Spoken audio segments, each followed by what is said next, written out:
فتنا بخبير سلا فتنا سلمات هذي وقعك كاين نيرو تفتن يوزي تحرقو كم زي لي يسأليو قويتاي سمو صوق زياهر قويتاي أبي نيرك خصح هذي الوري كسح سبي نيرك عيلو بك أنا صوز مثلا ياخد قوي خلانا بيت كريستيان كتزمر كلا خدنا خلا بيت كريستيان زي نسات نصوز زلو زي مثل وشت أجن كفو نتأق أيتن زخانات أبدأ كندي سورة سورة ناس عاد كندي تنقلا تنقلا تسرح كندي كيف أتزرعني بس ما أب وولد ومنفس قدوس هادو أملاك آمين زخبركم من أجزابير بيتسب أبزي ميكائيل ميديا أتكاتلو زلهم كلهم أوشت إن أبدأ زلهم من أجزابير سلامنا وكل خاتكم يصح كمي وعيلاتكم كمي حديراتكم ببساعتكم ببقزيكم أقوى أملاخنا أجزابير أملاك كان كلن زخبران زتمسجنني هون كل جزء أملاخنا أجزابير أملاخ نباي نعو نباي قربو نبلا نهيوة دمسي يسمعنا كم زلوا حزون لك عخمو اتيني أملاخنا أجزابير دمسي ناكلاتنا كبد صحيون حنا دما بصمنا كنا دمصون اتزوها بنا زلوا أوشتنا كنا اتينا كنا سرصو ويدما أب تكبر كنو علن دما يقبا مالتيو سلازي اجزابير أملاك ناوخن قرب نسو دما بمحرتنا وانا قرب كبري كوغوانا صفنا كون زفنا نحنا دما نادوناتو أقلقلتي أفكرتي سعابتكم كون يقبا مالتيو سلازي بنسا ناوكن ملس كم زلنان اجزابير أملاك دما اتي بدلناك حصفنا كم زلون بتهياو قالو نجرنا أيوة دما نحنا ناتو نسون أبونا خوينو كوناي أجاننت متصوري وإنا كنكر كم زلنا ناتا مهارنا إنا زيت مهرتو زيد ما سمعنا أبتقبار كنو علي قباء مالتيو جنا بدلكم أمنقو خمن أمنقو أملاحكم فلي الله كي يسمعكم ون حاتياتكم نقص بكواخاتكم صورا إلو نبيو إساياس أب 59 قطر خلته كم زحبرو بدلين بدلكمن كاب اجزابير فلينا كيخون كنتنققي زقبأنا مالتيو بدل نحر هاليكا حاتيات نحر هاليكا تبدلكا انت اخات قبر زلكا ختوقد ايا زلكا مخنياتو ازي بدل نحر حزكا املاح كم زي سمعكا مصحف وني نغرنا امنغو املاحكمن امنغو خمن يزولنا ويدما بدلكم امنغو خمن امنغو املاحكمن فلي الله يزبل نخي سمعكم ون حاتياتكم نغصو كواخاتكم صورو يزبل مخنياتو غص محرتو كبانا صور ندحر كوين اغزاهير بمنتاي بحاتيات تملئنا سلازلنا حاتياتنا كنوغد يو زغبأنا ازي غزي ازي ناي نسها تمرت نسمعلو نا بنسها نملسلون ون بنسها نحصولو نا املاخ نملسلون ون سلازي خونا يو دغاغمنا ندلعلو زلنا زي غزي انتاي يمسل كم زلون عدنا انتاي يمسل كم زلون كونتات عالم ون نابي يمرح كم زلون ززوص ززتولد ون انتاي يمسل كم زلون انريال يو مالتيو كاب اغزاهير نارحق خاو قروان نارحق كاب نسها نارحق خاو املاخ نارحق نابزي يكون منقد ناتو حاتيات بكحدت عمص الناسسن ايزل حزي فقري ناطف ايزلو فقري تطفى كم زولو ابتي ناي مصاتكا ملكت انت ايلوم قدوسان حواريات نغويتا اب دبر زيت خحتو وون كلو كافتم زنغروم تحده كاب حد دق سبات وي دما خمنغو دق سبات فقرت طف ايا انتي مالتي نسنساتهم يفقر نسنساتهم بصلي عين ايوم زراي بحماق ايوم زلعالم بر بصبق يلعالون الى نغيرو محزب غزينا انترينا يفقر زبحال يلن أمونغونا فقر زبحال يبلنا نسنساتنا فقر زبحال يبلنا مسدرانا فقر زبحال يبلنا أو حدارنا فقر زبحال يبلنا مسدقنا فقر زبحال يبلنا مسحازوتان فقر زبحال يبلنا ناي يمسل فقر جن علنا ناي يمسل قبرون لنا مبزحتنا حس ساعات زي بيمسلنا نبر بيمسل كما بطعم كويه بزين سخاكو خنبر ايكلن تبلنيا بزين سخاكو خنبر ايكلن زبلنيو بقى انا عانت زي رخبه نعونت زي رخبه كموغوت يخعبديه بقى مغوي بل انجرا يبلعلو ابغزو تعصيو عراتو دقيسو عراتو وي دما أنصلو بنبعات زرحس بنبعات ترحس لو من تزي تحنقو بزين السوق خون يكلني إنها أويز بالسبني جزياو فقر زلوا سبي حقاو فقر زلوا سوونكم خون جن موزحته ترينا يو يمسل سلازلوا ويدما بقى مسيلو نجزيو بحوز تقاصله مثل بقى نذل بحال ناتو فقري ناتا فقري ما حزاي تفلي ينبرني كاب اجله تفلي خنبر يكلني كاب عركي ناجله فقريه انا اجله فقريه بزين السوق خنبر يكلني أويز بالسبل تفقر كوان ولا زلناتي حاجه زغبر فقر كوا كلتا سبات نورو كلتا اكالات نورو حاجه زغورن فقر كوا ንግዚኡ ብናታቶም ስምዒት ብናታቶም ነገራት ይኣትውዎ ድሓር ግን በቃ ዝኩሉ በኺዮም ነቢዖም ካልእ ኮይኖም መንጎ ግን እንታይ ይኸውን ድሕሪ ተወሰነ ግዜ ንኡ እንተሪኤ ክመውት ኢኻ ይበሃል ንዓ እንተሪኤ በቃ ንሳ ናብ ዘይትሪእሉ ናብ ዘይሪእሉ ናብ እየ ዝኸዶ ንዕኡ ናብ ዘይረኽበሉ ናብ እየ ዝኸዶ ከዓ ይበሃል ማለት እዩ ትርእዩ እዙይ ፍቕሪ ብልክዕ እውን ምስ መሓዙት እንሄም ብጣዕሚ ሰጠመ ፍቕሪ ይነብር እሞ ብዘይ ንሳ ክትበልዕ ኣይትኽእልን ንዓኸ ገዲፈ ዝብልዕ ንዓኸ ገዲፈ ክዳን ክኽደን ኣይክእልን እየ ክዳን ንዓኸ ገዲፈ ክድቅስ ኣይክእል ንዓኸ ገዲፈ ከም ዝኸውን ኣይክእል እናተባህሉ ስጡም ፍቕሪ ይህልዎም ይምሰል ደጋዊ ፍቕሪ ዝኾነ እዩ ድሓርከ ተወሰነ ንእሽተይ ነገር እንተረኺቡሉ ዕድመ ልኩዕ በቃ መዓልቲ ንሰብ እዙይ ኣበይ ከመይ ገይረ ዝደፍኦ ከመይ ገይረ ዘጥፍኦ ከመይ ገይረ ዝሓንቆ ከመይ ገይሩ ሰብ ከፀልኦ እናበልካ ሕማቕ ነገራት ናብ ሰብ ትዝርዘሩሉ ትርኢ ማለት እዩ ስለዚ ዝመስል ፍቕርታት ኣብ ደቂ ሰባት እናኣተወ ይውኽ ንርብሽን ኣሎ እሞ እቲ ትክክለኛ ፍቕሪ ኢና ክንሕዝ ዝግበአና ምስ መሓዝካ ዘሎ ፍቕሪ ምስ ቤተሰብካ ዘሎ ፍቕሪ ምስ ኣሕዋትካ ምስ ኣዝማድካ ምስ ዓድኻ ምስ ጎራውትካ ምስ ካልእ ዓድታት ዘለካ ፍቕሪ እውን እናስጠምካዮ ዳ ክትከይድ ጥዑይ ፍቕሪ እግዚኣብሔር ዝፈትዎ ፍቕሪ ዳ ክኸውን ኣለዎ እምበር ወይ ድማ እቲ እግዚኣብሔር ዝደልዮ ክኸውን ኣለዎ እምበር ጠፋኢ ዝኾነ ላሕላሓይ ዝኾነ ፍቕሪ ግዝያዊ ዝኾነ ክህሉ ኣይብሉን ማለት እዩ እዚ ካብቶም ምሳሌ ወይ ድማ ካብቶም ትንቢት ተነገረሎም ካብቶም ጎይታ ድማ እዚ ክመስሉ እዮም ዝበሎም ሰባት ንሕማቕ ነቲ ትንቢታት ዝፍጽሙ ነቲ ነገራት ዝፍጽሙ ኣብቲ ሓጢኣታት ዝሳተፉ ፈጸምቲ ዝኾኑ እቲ ሓጢኣት ሽከሙ ዘይኮንና ክንከውን ዘለናስ ካብቶም ሓጢኣት ወፂኦም ብንጽህና እዚኦም ዝመሰሉ ድማ ክሳዕ መወዳእታ ዝተዓገሰ ዝበለ ነፍሱ የድሕን ዝተባሃለ ብሂወት ክነብር ዝተባሃለ ሰላማዊ ዘለዓለማዊ ፍቕሪ ህይወት ክብሪ ኣለዎ ክረክብ እዩ ዝተባሃለ ካብኡ ኢና ክንከውን ዝግበአና ንምንታይ እዩ ጎይታን ሃዋርያት ነግሮም ዘለኮ እቶም ሰባት ክጥንቀቑ ስለ ዝግባእ ካብኣቶም ክከውን ስለ ዘይግባእ እዩ ስለዚ ትንቢት ዝፍጽሙ ወይ ነገራት ዝፍጽምዎ ሰባት እዮም ካብቶም ፈጸምቲ ክከውን የብልናን ካብ ሃዋርያት ተሪእናዩ ይሁዳ ንጎይቱ ሕሊፉ ክሸይጥ እዩ ተባሂሉ ተነጊሩ ነይሩ እዩ መን እዩ ኣነ ዶ ይብሉ ነይሮም እዮም ግን ኣብቲ ኣነ ዶ ክኸውን ይኽእል ዘይኮነስ ንኸይትኸውን ኢኻ ክትጥንቀቕ ዘለካ ናይ ትሕትና ስራሕቲ ክትሰርሕ ኣለካ ንጎይታኻ ፍቕሪ ምስ ጎይታ ዘለካ ፍቕሪ እንታይ ይመስል ከም ዘሎ እምነትካ ብግብሪ ክትገልጾ ከም ዘለካ ኢና ንረድአሉ ማለት እዩ እዚ ኮይኑ ግን ሕዚ ንጹሃን ንመስል ብዙሓት ኢና እዚ እውን ዝጎደአና ዘሎ ብጣዕሚ ብዙሓት ንጹሃን ንመስል ኢና ንጹሃን ንመስል ብደገና ጻዕዳ ክንክደን ከለና ክንዝምር ከለና ኣብ ቤተ እግዚኣብሔር ክንጎይ ከለና ዘይንስናየ ዘይንሕና እዚ ዓለም እዚኣ ጻድቕ ዘለዋ ዘይመስለና ሰባት ውሽጥና ክንማዓት ተንኮለኛታት ክፉዓት ሓጢኣተኛት ዓመፀኛታት ዝኾንና ሰባት ንርኢ በቃ ንጹህ ዝመስልን እዩ ክትጎይ ከለና ቤተ ክርስቲያን ክትዝምር ከላ ክትነብዕ ከላ ቤተ ክርስቲያን ዘይንሳት ንጹህ ዘሎ ዘይመስል ውሽጣ ግን ክፉኡን ነጣቒትን ዝኾነት ኣብ ደገ ክንደይ ሱራሱር እናሰርሐት ክንደይ ተንኮላት ትሰርሕ ክንደይ ክፍኣታት ትዘርእ ተሰዊራ ሰብ ዘይርያ ካብ ሰብ ተሸፊና ካብ እግዚኣብሔር ግን ክትሽፈን ዘይትኽእል ክንደይ ሓጢኣት ትሰርሕ ክንደይ ሓጢኣት ትሰርሕ እዚ እዩ ሕዚ ኣና ምሕረት ንኸይመፀና ዝኽልክለና ዘሎ ምስ እግዚኣብሔር ንኸይንዕረቕ ዝኽልክለና ዘሎ እዚ ነገራት እዩ እዚ ከይኸውን ሕዚ ክንጥንቀቕ ኣለና ክንጥንቀቕ ኣለኩም ካብዚ እዩ ዝብል ዘሎ ቅዱስ ኢሳያስ ወይ ነቢዩ ኢሳያስ ዝብለና ዘሎ በደልኩም ኣብ መንጎኹምን ኣብ መንጎ ኣምላኽኩምን ፈልያ ኣላ እሞ ከይሰምዐኩም እውን ሓሳባትኩም ንገጹ ካባኻትኩም ሰወሮ ምሕረት እግዚኣብሔርስ ካባኻትኩም ሰዊርዎ ዘሎ ብናታትኩም በደል እዩ መምሰልቲ ኢኹም ኮይንኩም ዘለኹም እዩ ዝብለና ኣባና ኣብ ግዜና እንትንሪኦ ዘለና እውን ዓድታት ቤተ ክርስቲያናት ንዘውር ኣለና ንምህል ኣለና ንዘምር ኣለና ክብረ በዓል ብዝመፀ ቁፅሪ መዓት መፋለጥታት መስታወቂያ ዝብልዎ እናሰርሐና መራሕቲ ኮይና ንርከብ ኢና ኣብቲ መድረኻት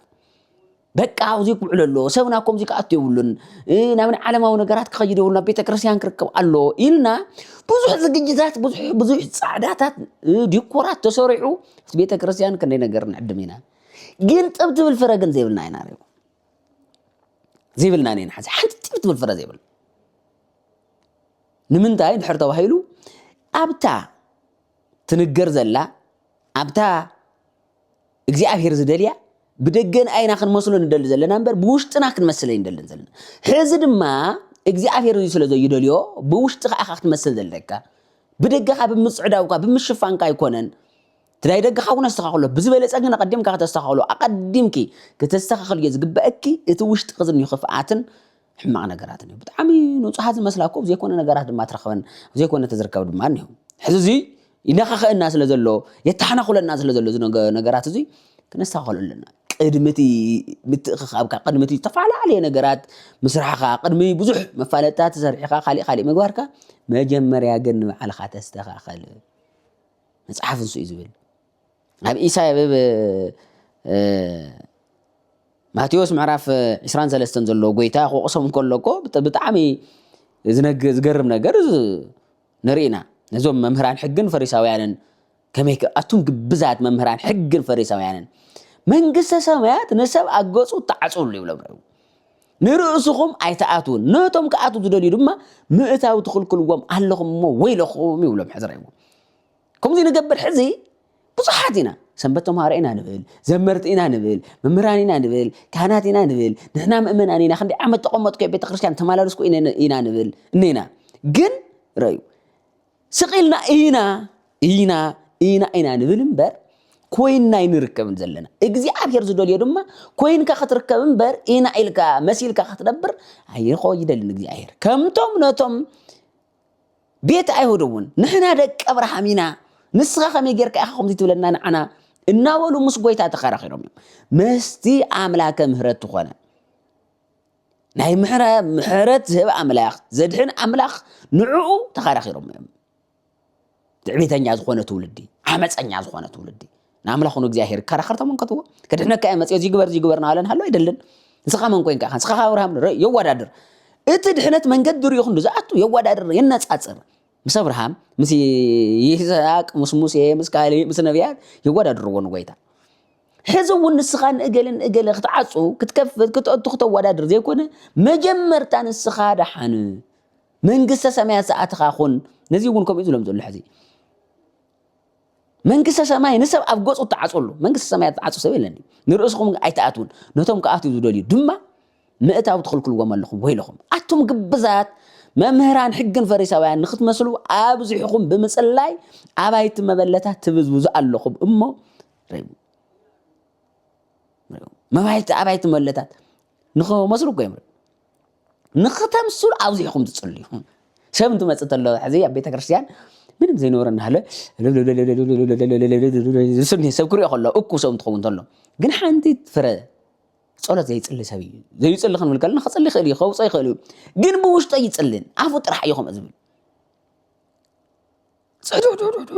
በቃ ዘይንሱ ቤተ ክርስቲያን መን እዩ እናበለ ተኣንቢቱ ዝሕሉኒ ኣብ ውሽጡ ፍረ ግን የለን ስለዚ ፍረ ዝለና ዘሎ እቲ መፅሓፍ እውን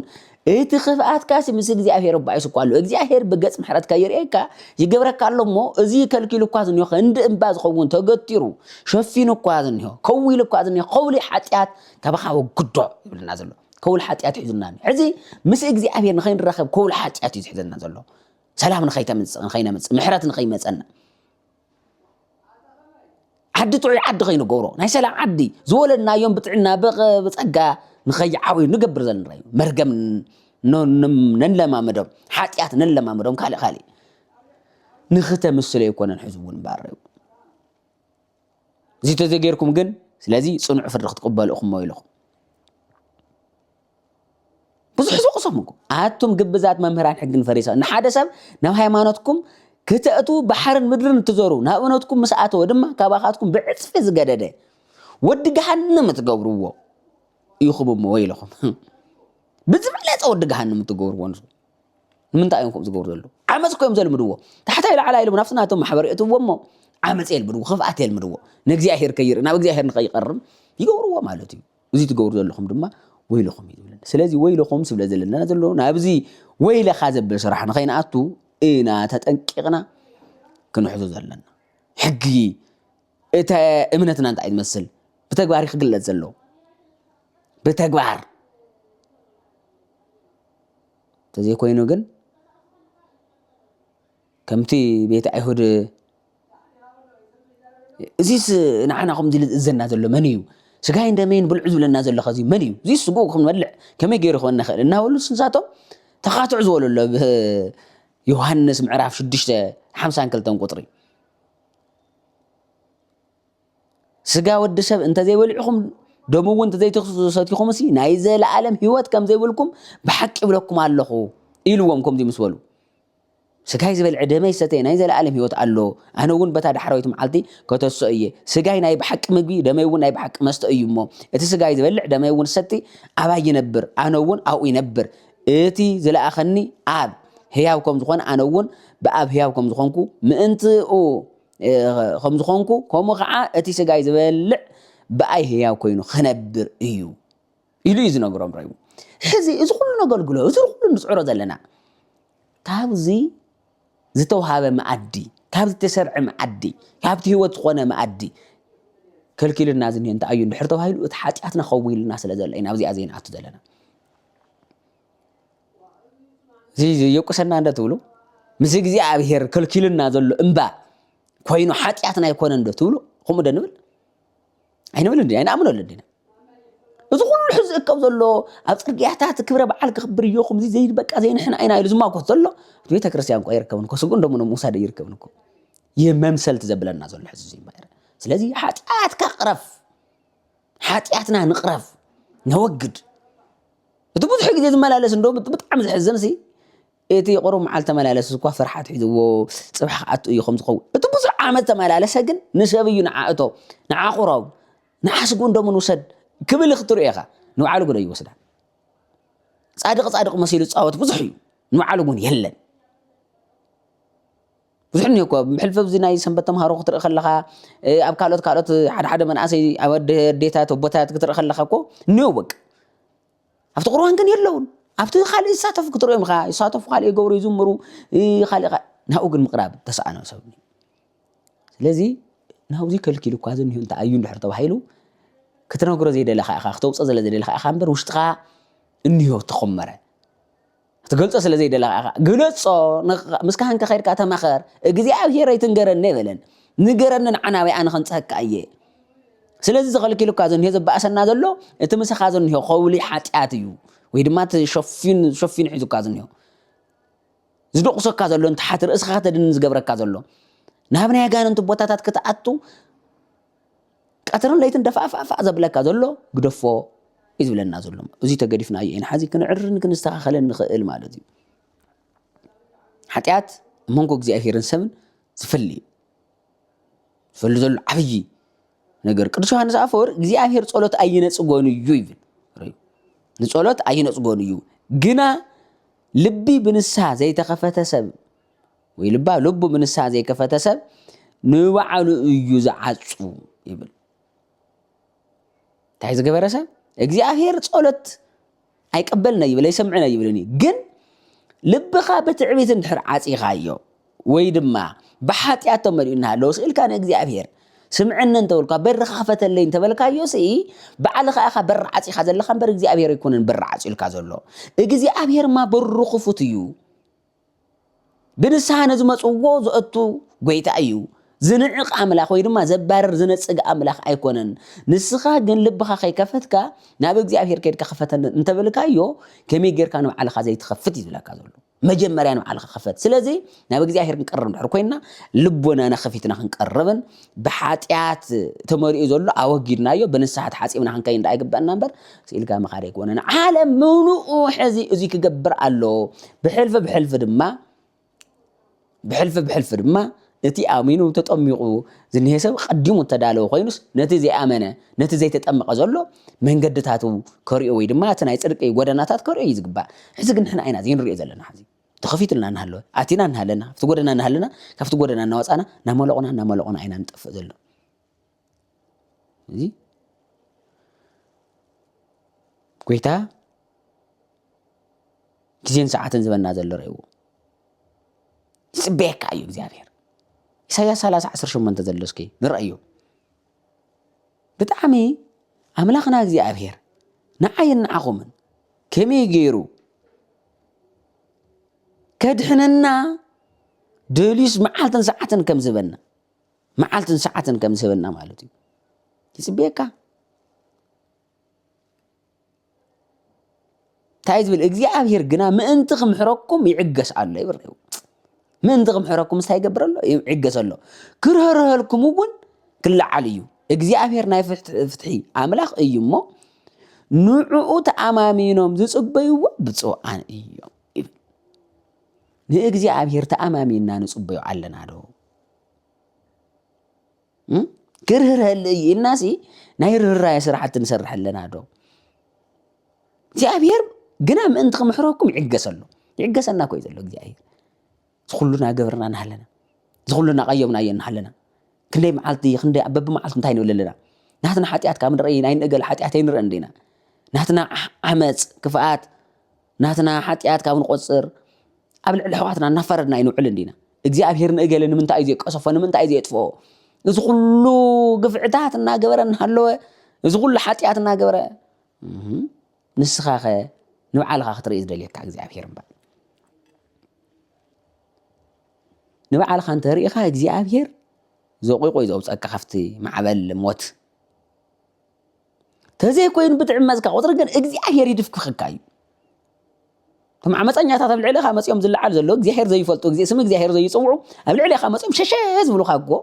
ንስኻ ምሕረት እግዚአብሔር ክትርኢ ስለ ዝግደልየካ እዩ እግዚአብሔር ክትፅውዖ ስለ ዝደልየካ እኮ ንእግዚአብሔር ግን ኣይንፅውዖን ንምንታይ እዩ ዝኩሉ እናመስገንክዎ ዝኩሉ እናፀለኹ ኣነ ዝኩሉ እናፀንኩ ዝኩሉ ናብ ቤቱ እናተመላለስኩ ዝኩሉ ቅዱስ ቃሉ እናንበብኩ እናሃለኹስ እግዚአብሔር ንምንታይ እዩ ከምዚ ዝገብረኒ ንምንታይ ናይ ከምዚ ዝገብረኒ ዝኩሉ ዓመት ተመላለስ ዝኩሉ ዓመት እሙዚኣቶም ሓንቲ በዓልቲ ከምዚ ገይሮም ዘይፈልጡሲ እግዚአብሔር ንዓዓቶም እዚ እናሃበ እዚ እናገበረሎም ንዓይ ግዛዕ ገይረ ዘይፈልጥ ይደግ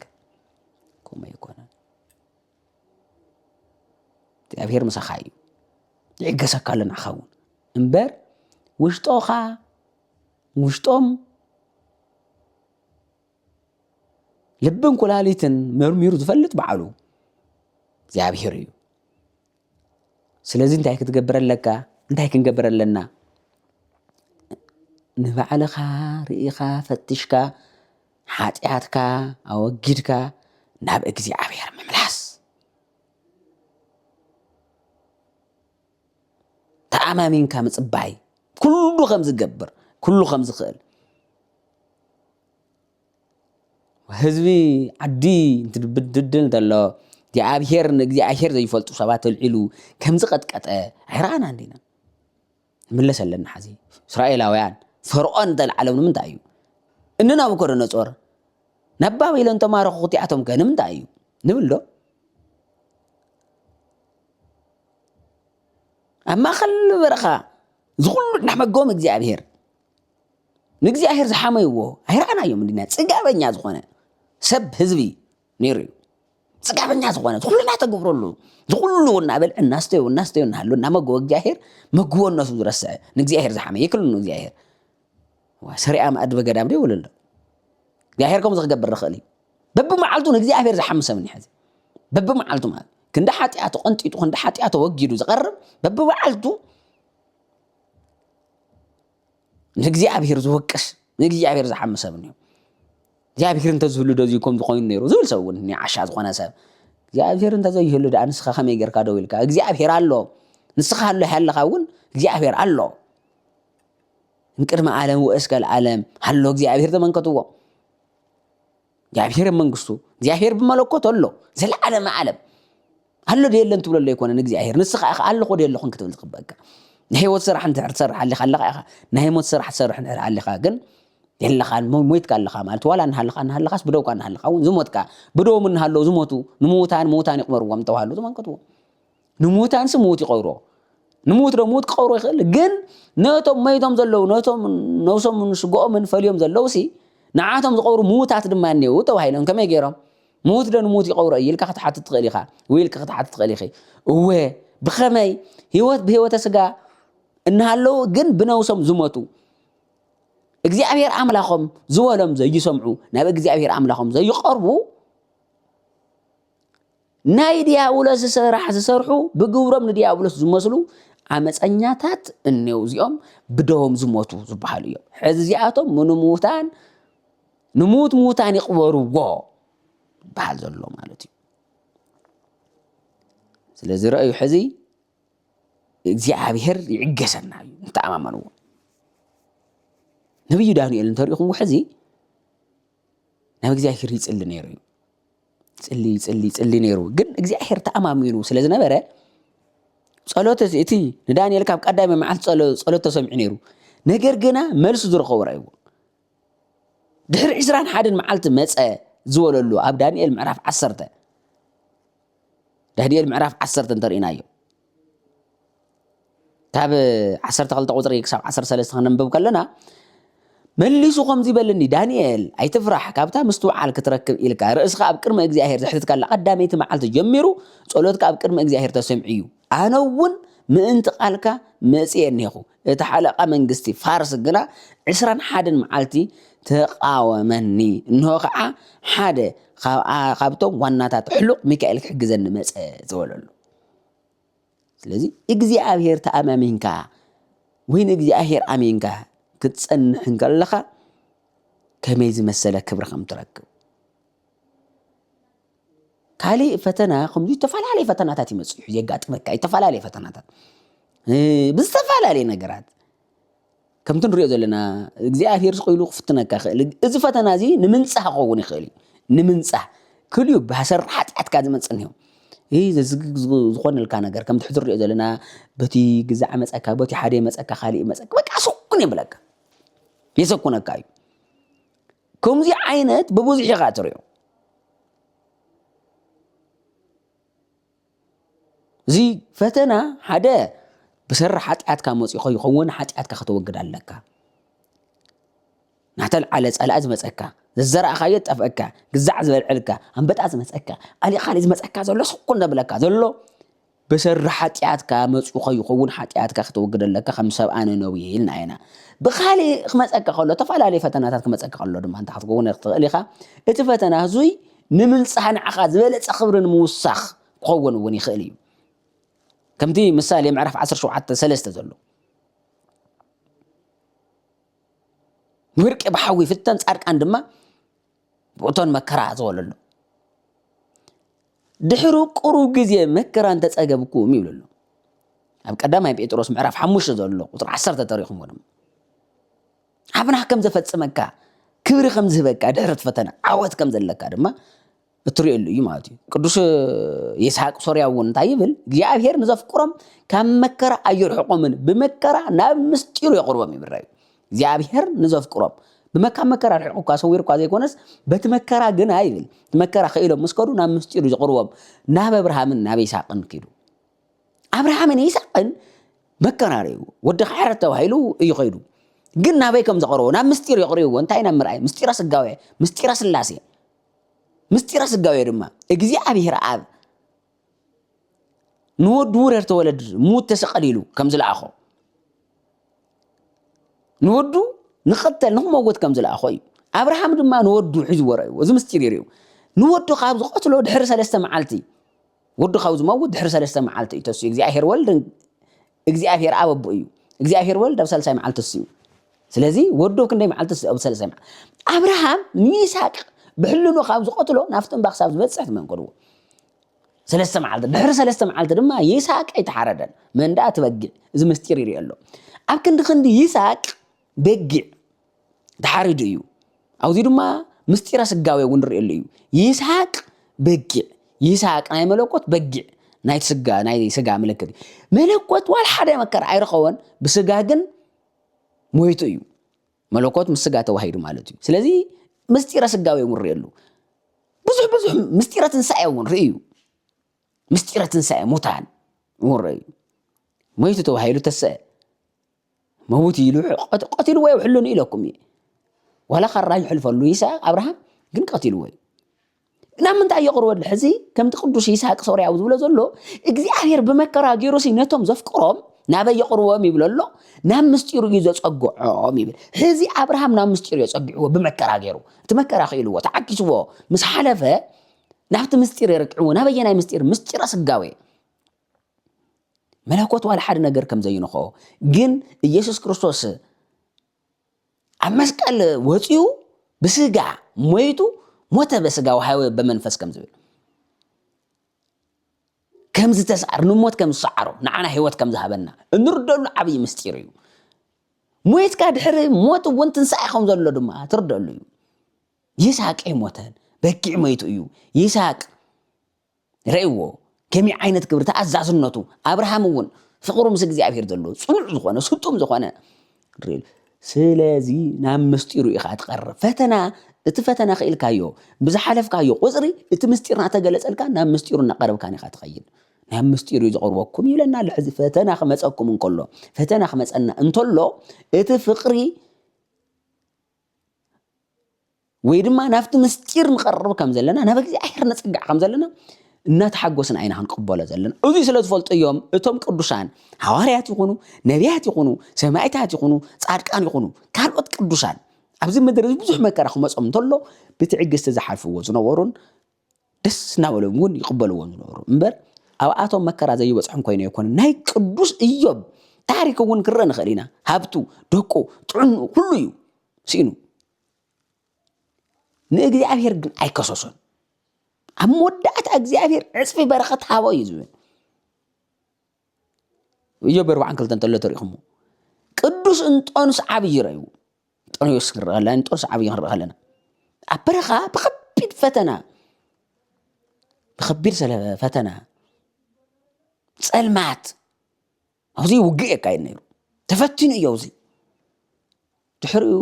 ከምዚ ኢሉ ይጸልዩ ጎይታይ ስመፆ እግዚአብሔር ጎይታይ ኣበይ ነርካ ክሳብ ሕዚ ኢሉ ወርዩ ክሳብ ሕዚ ሰበይ ነርካ ኢሉ ክንደይ መከራ ክመፀካ ከለኹ ጎይታይ ኣበይካ ነርካ ኢሉ ዝኩሉ መከራ እንትመፀኒ ዝኩሉ ሽግር ዝኩሉ ጸልማ ዝኩሉ ውግእ ዝኩሉ ሓዘቕቲ ዝኩሉ ፀበባ ዝኩሉ ጭንቂ ዝኩሉ ፀበባ ጎይታይ ኣበይ ነርካ እንታይ በሎ እግዚአብሔር ድማ ከምዚ ይበሎ ኣነ ኣብዚ ነይረ እየ ኢሉ ኣነ ኣብዚ ነይረ እየ ኢሉ ኣበይ ነርካ ይብሎ ኣነ ነይረ እየ ውዙይ ምንታይ ዳ ግና በሎ እግዚአብሔር ቃልስኻ ክርኢ ይፅበ ነይረ ይብሎ ቃልስኻ ዓወትካ ክርኢ ይፅበ ነይረ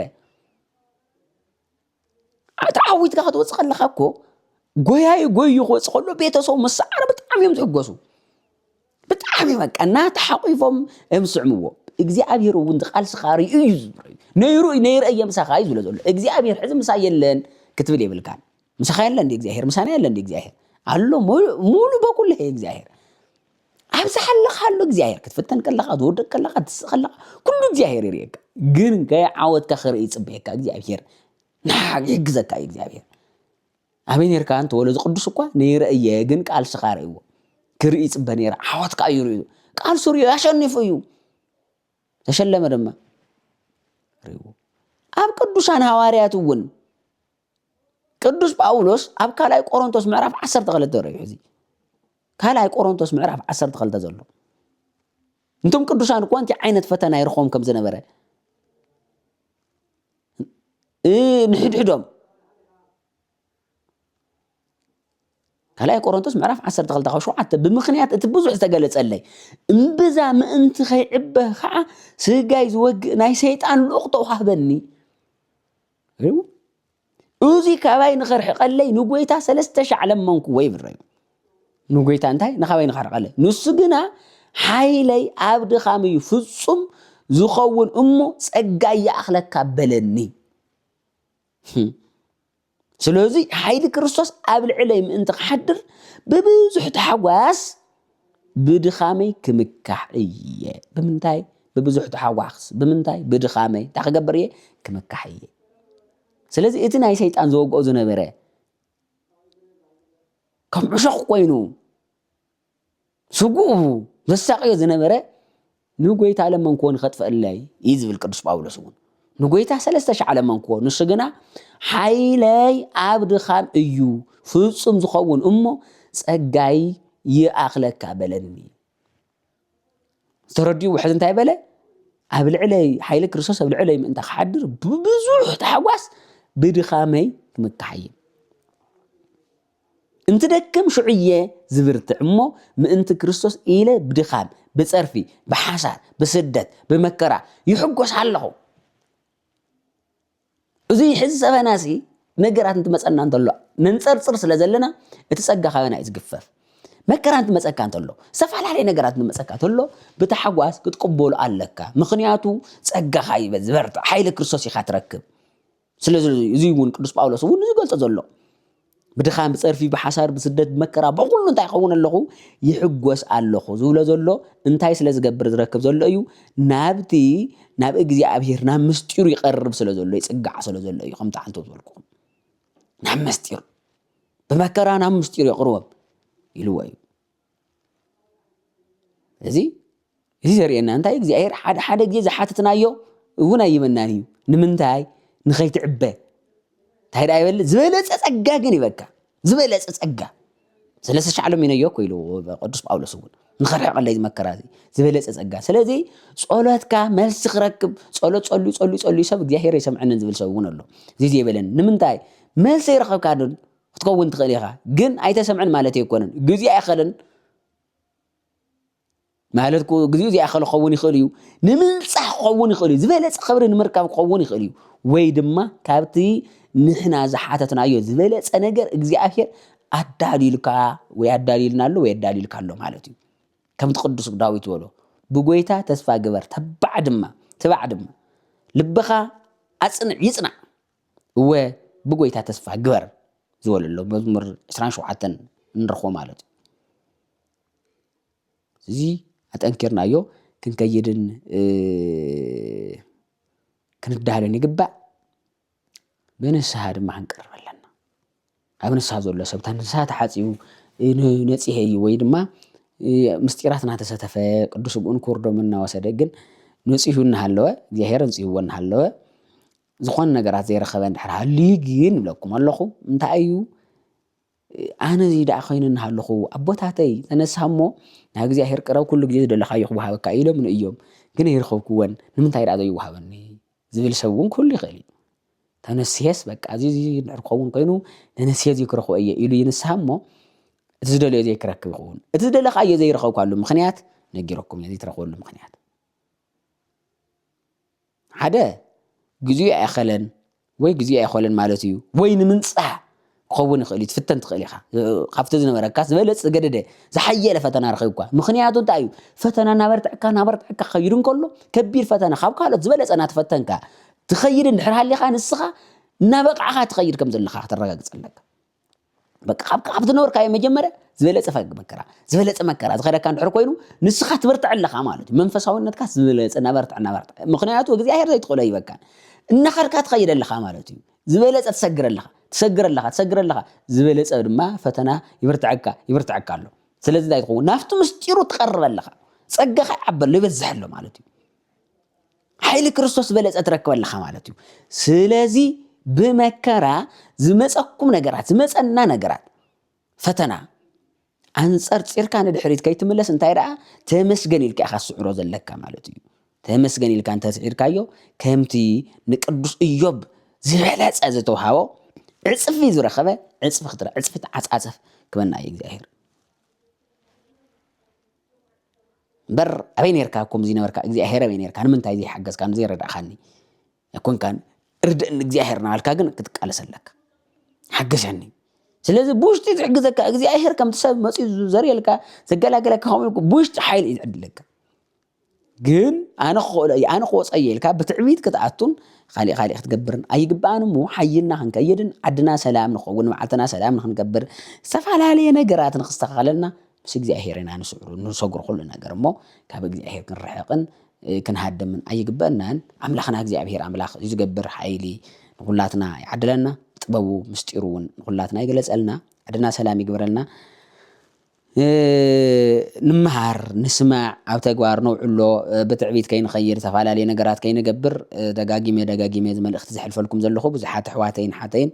ፅቡቕ መንፈሳዊ ደረጃ ይኸዱ ነይሮምስ ናብዚ ኣይኮነ እንተኣቱ እንተለዉ ትሪኦም ኢኻ እሞ ናብዚ ከም መሰለ ነገራት ከይንኣቱ ትማሊ ከምዚ ነይረ ትማሊ የገልግል ነይረ ተማሊ ከምዚ ነይረ ተማሊ ቅዱስ ስጉእን ኩርዶምን ይወስድ ነይረ ሎሚ ግን የለኹን ዝብል ብዙሕ ሰብ ኣሎ ሎሚ ከንታይ ኮይንካ ዘይትህሉ ዝብል ድማ ናብ በዓልካ እቲ መልሲ ከተምልሰለካ ማለት እዩ ንምንታይ ዓለም ትስዕረካ ንምንታይ ዓለም ተሰንፈካ ካብ ክርስቶስ ሕቑ ፈውፂ ዝወፅደካ ዘሎ መን እዩ ንሱ ዶ ይበልፅን ኣብኡ እንዲኻ ዝበለፀ ሓጎስ ትረክብ ዝበለፀ ክብሪ ሰላምካ ትረክብ ስለ ዝኾነ ካብዚ እንተወፂኻ ሰላምካ ከም ዝረግን ሂወትካ ከም ዝጠፍእን ከም ዝባላሸን ፈሊጥካ ቀልጢፍካ ናብኡ ክትምለሰለካ እሞ ኣሕዋተይ ሓተይ ኣቦታተይ ኣደታተይ እዚ ናይ እግዚአብሔር ቃል ኣብ ውሽጥና ስሪፅና ነቶም ካልኦት እውን ክነስርፀሎምን ብተግባር ክነውዕሎን ድማ መልእኽተይ ይሕልፈልኩም ማለት እዩ እዚ ድምፂ እዚ ቃል እዚ ኩሉ ንክሰምዖን ኩሉ ድማ ሰሚዕዎ ብተግባር ከውዕሎን እቲ ክሰርሖ ዝኽእል ስራሕ ክሰርሕን ንግባእ ይግባእ ማለት እዩ ዘይትኽእሎ ስራሕ ኣይስራሕን በብዓቕምኻ ኢኻ ትሰርሕ ነናይ ባዕልና መክሊት እውን ስለ ዘለና እግዚኣብሔር ከም ትኽእሎ መክሊት ይህበካ ፅቡቕ ስራሕ ንክትሰርሕ ስለ ዝኾነ ዕዮና ክንዓይ ኣለና ሰምዕ ሰሚዑ ነቲ ዘይሰምዐ ዘሰምዕ ናይ ምዝራብ ሕፅረት ዘሎ ከስምዕ ዘይኽእል ካልእ ዘይኽእል ድማ እንታ ከስምዐላ ዝኽእል ንኣብነት እዚ ትምህርቲ ናብቲ ዘይሰምዐ ምሕላፍ ሚድያና ምዕባይ ካልእ ምግባር ድማ ናትና ስራሕ እውን እዩ ኣገልግሎት ምስፍሕፋሕ እውን ስለ ዝኾነ ነስፋሕፋሕ እዮ ማለት እዩ ኣምላኽና እግዚኣብሔር ኣምላክ ምስ ኩላትና ይኹን ኣብዘ ዘለናዮ ሰላም እውን ኩላትና ይብዝሐልና ወስብሃት ለእግዚኣብሔር